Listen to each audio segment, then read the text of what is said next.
Chapter 10b.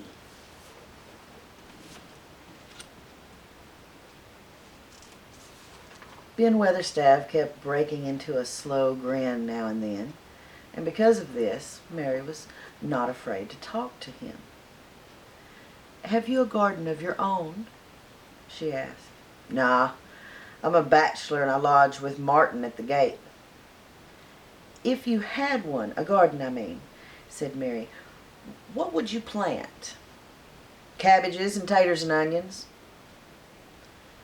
"But if you wanted to make a flower garden," persisted Mary, "what would you plant?" "Bulbs and sweet-smelling things, but mostly roses." Mary's face lighted up. "Do you like roses?" she asked. Ben Weatherstaff rooted up a weed and threw it aside before he answered. "Well, yes, I do. I was learnt that by a young lady I was gardener to. She had a lot in a place she was fond of, and she loved 'em like they was children, or robins. I seen her bend over and kiss them." He dragged out another weed and scowled at it. "That were as much as 10 year ago." "Where is she now?" asked Mary, very interested. "Heaven," he answered, and drove his spade deep into the soil. "According to what Parson says." "What happened to the roses?" Mary asked again, more interested than ever. "They were left to themselves." Mary was becoming quite excited. "Did they quite die? Do roses quite die when they're left to themselves?" she ventured. "Well, I'd got to like 'em, and I liked her. And she liked 'em," Ben Weatherstaff admitted reluctantly. "Once or twice a year I'd go and I'd work at 'em a bit. I'd prune and dig about the roots. They'd run wild, but they was in rich soil, and some of 'em lived." "When they have no leaves and they look gray and brown and dry, how can you tell whether they're dead or alive?" inquired Mary. Wait till the spring gets at 'em. Wait till the sun shines on 'em, and the rain falls on 'em, and then the sunshine again, and then they'll find out." "But how?" cried Mary, forgetting to be careful. "All right, you look along the twigs and the branches, and if thou sees a brown lump swelling, and there'n watch it, and when the warm rain falls and the sun shines, see what happens to that little lump." He stopped suddenly, and he looked curiously at her eager face. "Why does thee care so much about roses and such all of a sudden?" he demanded. Mistress Mary felt her face grow quite red. She was almost afraid to answer.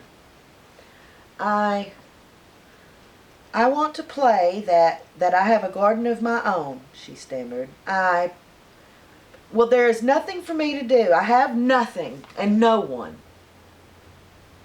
"Well," said Ben Weatherstaff slowly as he watched her, "that's true. Thou hasn't."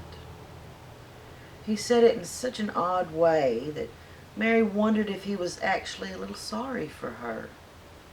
She had never felt sorry for herself. She had only felt tired and cross because she disliked people and things so much. But now the world seemed to be changing and getting nicer. If no one found out about the secret garden, she could enjoy herself always. She stayed with him for 10 or 15 minutes longer, and she asked him as many questions as she dared. He answered every one of them in his odd grunting way, and he did not seem really cross, and he did not pick up his spade and he'd leave her. He said something about roses just as she was going away, and it reminded her of the ones he had said he had been fond of. "Do you go and see the other roses now?" she asked. "Well, I've not been this year. My rheumatics has made me too stiff in the joints." He said it in his grumbling voice, and then quite suddenly he seemed to get angry with her, though she did not see why he should. "Now look here," he said sharply. Don't thou ask so many questions. Thou art the worst wench for asking questions I've ever come across. Get thee gone and go play. I'm done talking for today. And he said it so crossly that she knew there was not in the least use in staying another minute. She went skipping slowly down the outside walk, thinking him over and saying to herself how strange it was. Here was another person whom she liked in spite of his crossness. She liked old Ben Weatherstaff. Yeah, she did like him. She always wanted to try to make him talk to her. Also, she began to believe that he knew everything in the world about flowers. There was a laurel-hedged walk which curved round the secret garden and ended at a gate which opened into a wood in the park. She thought she would skip round this walk and look into the wood and see if there were any rabbits hopping about. She enjoyed the skipping very much, and when she reached the little gate, she opened it and went through because she heard a low, peculiar whistling sound, and she wanted to find out what it was. It was a very strange thing indeed. She quite caught her breath as she stopped to look at it. A boy was sitting under a tree with his back against it, playing on a rough wooden pipe. He was a funny-looking boy of about 12. He looked very clean, and his nose turned up, and his cheeks were as red as poppies. And never had Mistress Mary seen such round and such blue eyes in any boy's face. And on the trunk of the tree he leaned against, a brown squirrel was clinging and watching him. And from behind a bush nearby, a cock pheasant was delicately stretching his neck to peep out, and quite near him were 2 rabbits sitting up and sniffing with tremulous noses. And actually it appeared as if they were all drawing near to watch him and to listen to the strange low little call his pipe seemed to make. When he saw Mary, he held up his hand, and he spoke to her in a voice almost as low, and it was rather like his piping. "Don't thou move," he said. "It'll flight them." Mary remained motionless. He stopped playing his pipe and began to rise from the ground. He moved so slowly that it scarcely seemed as though he were moving at all. But at last he stood on his feet, and then the squirrel scampered back up into the branches of his tree, the pheasant withdrew his head, and the rabbits dropped on all fours and began to hop away, though not at all as if they were frightened. "I'm Deacon," the boy said. "I know thou art Miss Mary." Then Mary realized that somehow she had known at first that he was Deacon. Who else could have been charming rabbits and pheasants as the natives charm snakes in India? He had a wide, red, curving mouth, and his smile spread all over his face. "I got up slow," he explained, "because if thou makes a quick move, it startles 'em.